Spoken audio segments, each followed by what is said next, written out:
Assalamualaikum warahmatullahi wabarakatuh.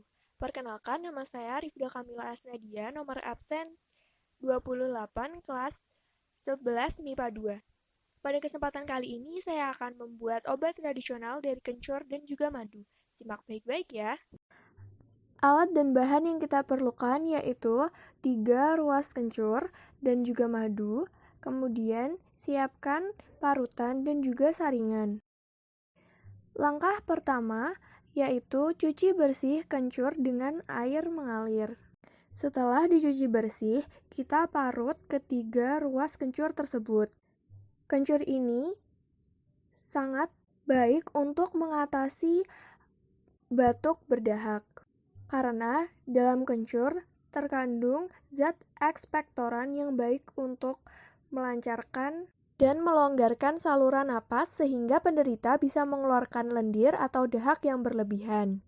Selain itu, kencur bermanfaat juga untuk mencegah kanker, mengobati penyakit akibat bakteri, mengobati kencing batu, mengobati diare, mengobati masuk angin dan flu, dan juga mengatasi muntah-muntah.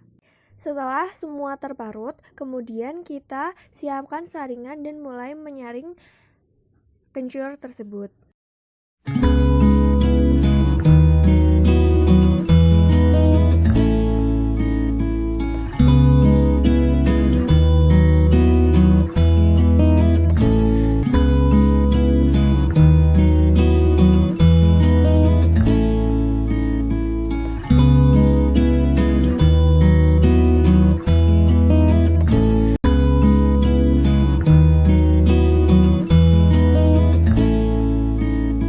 Kemudian, kita bisa tambahkan 1 sendok makan madu supaya lebih enak. Tara! Sudah jadi, mari kita coba. Wah, rasanya enak sekali. Sekian dari saya. Wassalamualaikum warahmatullahi wabarakatuh.